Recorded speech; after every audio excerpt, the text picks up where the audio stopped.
பார்ப்பனம். வணக்கம் ஃப்ரெண்ட்ஸ். நம்ம இன்னைக்கு என்ன பார்க்க போறோம்னா, ஐப்பசி பௌர்ணமியில எல்லா சிவன் கோயில்லையும் சிவபெருமானுக்கு அன்னாபிஷேகம் நடக்கும்.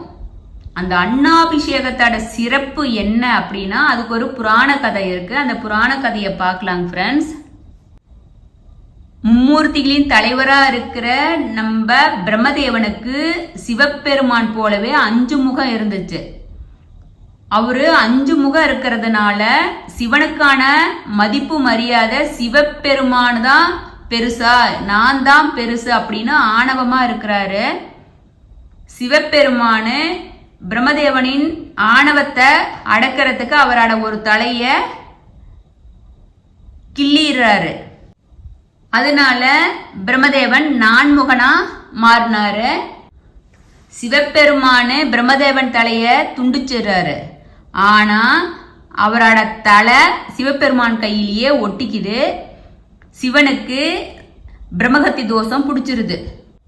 சிவபெருமான் என்ன பண்றாரு, கையில் இருக்கிற பிரம்மதேவனோட அந்த கபாலத்தை அவரால் தூரவே விளக்க முடியல. அந்த கபாலத்துக்கு ரொம்ப பசி வருது. அந்த பசினால அணத்திக்கிட்டே இருக்குது. அதனால சிவபெருமான் என்ன பண்றாரு, பிரம்மதேவன்ட்டே போய் இந்த பிரம்மகத்தி தோஷத்தை தீக்கிறதுக்கு என்ன வழி அப்படின்னு சொல்லி கேட்கும்போது பிரம்மதேவன் சொல்றாரு, அந்த கபாலத்துக்கு அதுக்கு போதுங்கிற அளவுக்கு உணவு கிடைச்சிச்சுன்னா அந்த கபாலம் உங்க கையிலேருந்து தூர போயிரும், உங்களுக்கு அந்த பிரம்மகத்தி தோஷம் போயிரும், உங்களை விட்டு விலகிரும் சொல்றாரு. சிவபெருமானு அந்த கபாலம் கையில ஒட்டி இருக்கிறதுனாலதான் கபாலீஸ்வர் அப்படிங்கிற திருநாமத்தோட பிச்சாதடனா உருமாறி பூலோகத்துக்கு வர்றாரு. அவருக்கு யாரு பிச்சை போட்டு அந்த கபாலம் நிறைஞ்சு போதும்னு சொல்லுதோ அப்பதான் சிவபெருமான் கையை விட்டு போகும் இல்லையா. சிவபெருமானு எங்கெங்கயோ போய் பிச்சை எடுக்கிறாரு. ஆனா அந்த கபாலத்துக்கு போதுங்கிற அளவுக்கு உணவு கிடைக்கல. சிவபெருமானு காசிக்கு போறாரு. காசிக்கு போய் அன்னபூரணி கிட்ட பிச்சை எடுக்கிறாரு. நம்ம அகிலத்தையே காக்கிற நம்ம அன்னபூரணி தாயி அன்பா பிச்சை போடுறாங்க. அவர் பிச்சை போடும் போது கபாலம் நிறைஞ்சிருது. பிச்சைனா அன்னத்தை உணவா பிச்சை போடுறாரு சிவபெருமானுக்கு. அதுக்கப்புறம் தான் சிவபெருமான் கையில ஒட்டிக்கிட்டு இருந்த அவரை படாத பாடுபடுத்தின நம்ம பிரம்மதேவனோட கபாலம் கீழே விழுந்துச்சு. சிவபெருமானுக்கு பிடிச்சிருந்த பிரம்மகத்தி தோஷமும் போச்சு. நம்ம அன்னபூரணி தாய் அன்னை சிவபெருமானுக்கு அன்னமிட்ட நாள் ஐப்பசி மாசம் பௌர்ணமி திதி. அதனாலதான் எல்லா சிவன் பெருமான் கோயிலையும் சிவபெருமானுக்கு அன்னாபிஷேகம் செய்யறாங்க. சிவபெருமானுக்கு பிரம்மகத்தி தோஷமே நீங்குச்சு அப்படின்னா அந்த சிவபெருமானுக்கு அன்னாபிஷேகம் செஞ்சத பக்தர்கள் போய் வழிபாடு பண்ணனா அவங்க கிட்ட இருக்கிற தோஷமும் நிவர்த்தி ஆகும், எவ்வளவுப்பட்ட பாவமும் போகும். ஒரு அன்னத்துல ஒரு சிவபெருமான் லிங்கம் இருக்கிறாரு. இன்னொரு புராண கதை என்னன்னா, நம்ம சந்திர பகவானு ரொம்ப அழகா பிரகாசமா இருக்கிறாரு. அவருக்கு தக்ஷன் அவரோட 27 பெண்களையும் கல்யாணம் பண்ணி கொடுக்கிறாரு. அந்த 27 பெண்கள் யாரு, 27 நட்சத்திரங்கள். அஸ்வினியிலிருந்து ரேவதி வரையான நட்சத்திரத்தை சந்திர பகவானுக்கு கல்யாணம் பண்ணி கொடுக்கிறாரு. அதுல சந்திர பகவான் என்ன பண்றாரு, எல்லா மனைவி கிட்டையும் ஒரே மாதிரி பாசம் செலுத்துறது இல்ல. ஆனா தக்ஷன் முதலே சொல்லியிருப்பாப்ல, நீ என் பொண்ணுங்களை கல்யாணம் பண்ணிக்கிட்டீங்கன்னா எல்லாத்துக்கும் ஒரே மாதிரி தான் நீ பாசமா இருக்கணும் அப்படின்னு சொல்லுவாங்க. அப்ப சந்திர பகவான் சரின்னு சொல்லியிருப்பாரு. இதுல சந்திர பகவான் அந்த 27 நட்சத்திரத்திலேயே ரோகிணி நட்சத்திரம் கார்த்திகை நட்சத்திரக்கிட்ட மட்டும்தான் அதிக அன்பா இருந்தாப்ல. மற்ற நட்சத்திரங்களை எல்லாம் அவர் கண்டுக்கவே இல்லை. அதுலயும் ரோகிணியோட ரொம்ப அதீத அன்பா இருந்தாங்க. இதனால மற்ற நட்சத்திர பெண்கள் எல்லாம் சந்திரன்கிட்ட கேட்டு பார்த்தாங்க. சந்திரன் மனசு மாறுற மாதிரி தெரியல.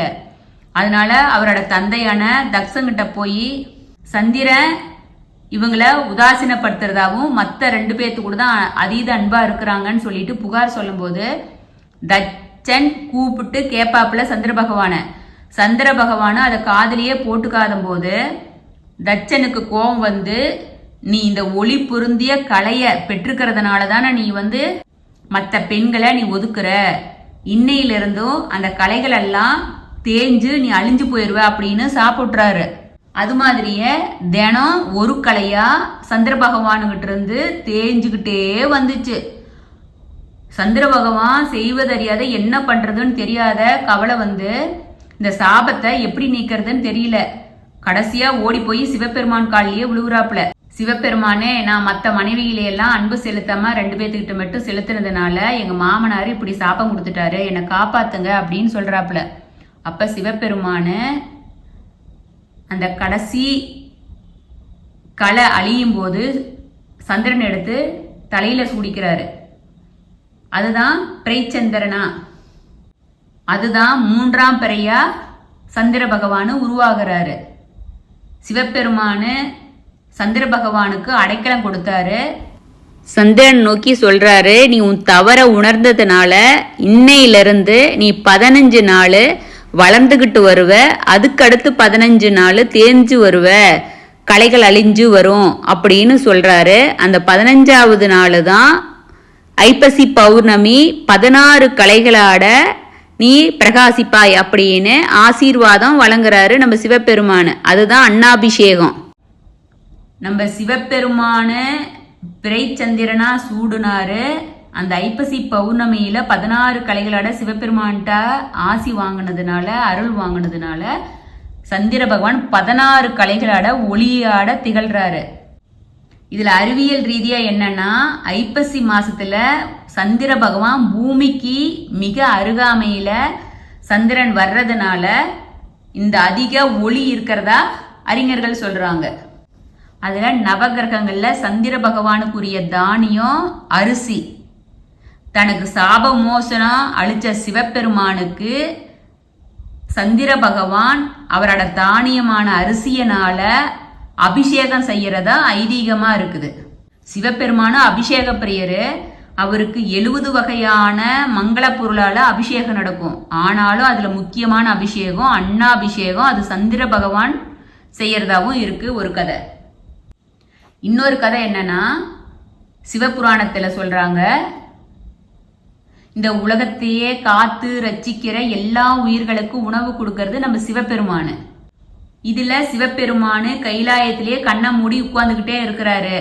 ஆனா பார்வதி என்னை பாக்குது, உலகத்துல இருக்கிற எல்லா உயிர்களுக்கும் நீங்க தான் உணவு கொடுக்கறீங்க அப்படின்னா இப்ப எல்லா உயிர்களும் சாப்பிட்டாச்சா அப்படின்னு கேட்கும்போது சிவபெருமான் சொல்றாரு, உலகத்துல இருக்கிற எல்லா உயிர்களுக்கும் நான் படி இழந்துட்டேன் அப்படின்னு சொல்றாரு. அதுக்கு பார்வதி என்ன சொல்றாங்க, கைலாயத்துல எங்கூடவே இங்கேயே இருக்கும்போது உங்களுக்கு எப்படி உலகத்துல எல்லாரும் சாப்பிட்டாங்கன்னு தெரியும் அப்படின்னு கேட்க, சிவபெருமான் எனக்கு எல்லாம் தெரியும் அப்படின்னு சொல்லிடுறாரு. இதை வந்து சோதிக்கணும்னு நம்ம பார்வதி அன்னை முடிவு செய்யறாங்க. மறுநாள் என்ன பண்றாங்க, ஒரு சின்ன தங்க ஒரு டப்பாவுல ஒரு எறும்பை பிடிச்சி போட்டு மூடி வச்சு மறைச்சு வச்சுக்கிறாங்க. அது போல மதிய வேளையில அனைவருக்கும் உணவு கிடைச்சிச்சா அப்படின்னு மறுபடியும் கேட்குறாங்க. அதுக்கு நம்ம சிவபெருமான் சொல்றாங்க, என்ன நீ இது தினமும் கேட்டுக்கிட்டே இருக்கிற அப்படிங்கிறாரு. அதுக்கு பார்வதி என்ன, இல்லை எல்லா உயிருக்கும் நீங்க உணவு கொடுத்துட்டீங்களா அப்படிங்கும்போது நம்ம சிவபெருமான் சொல்றாரு, எல்லாத்துக்கும் கொடுத்தாச்சு, இன்னைக்கும் எல்லாரும் சாப்பிட்டாங்க அப்படின்னு சொல்றாரு. அதுக்கு பார்வதி என்ன சொல்றாங்க, தன்னோட புடவை தலைப்புல மறைச்சு வச்சிருந்த சம்படத்தை எடுத்து, எங்க இந்த டப்பாக்குள்ள இருக்கிற இந்த எறும்புக்கு எப்படி நீங்க உணவு கொடுத்தீங்க அப்படின்னு சொல்லிட்டு திறக்கிறாங்க. திறந்தா உள்ளுக்குள்ள இருக்கிற எறும்பு ஒரு அரிசியை சாப்பிட்டுக்கிட்டு இருக்குது. அதை பார்த்ததையே நம்ம பார்வதி அன்னைக்கு ஒரே ஆச்சரியமா போயிருது, திகஞ்சு போயிடுறாங்க. எறும்புக்கும் நம்ம சிவபெருமானும் அன்னம் கொடுக்கறாரு அப்படிங்கறதான் அந்த நாள் ஐப்பசி பௌர்ணமி. அதனால உலகத்தில் இருக்கிற எல்லா உயிர்களுக்கும் அன்னம் படைக்கிற நம்ம சிவபெருமானுக்கு அந்த ஐப்பசி பௌர்ணமியில அன்னத்தால அபிஷேகம் பண்றதா அவ்வளோ சிறப்பு மிக்கது. இதுதான் நம்ம ஐப்பசி பௌர்ணமியில நம்ம சிவபெருமானுக்கு அன்னாபிஷேகம் பண்ற புராண கதைகள். இது வரைக்கும் நம்ம ஐப்பசி பௌர்ணமியோட அன்னாபிஷேகத்தோட புராண கதையை பார்த்தோம்.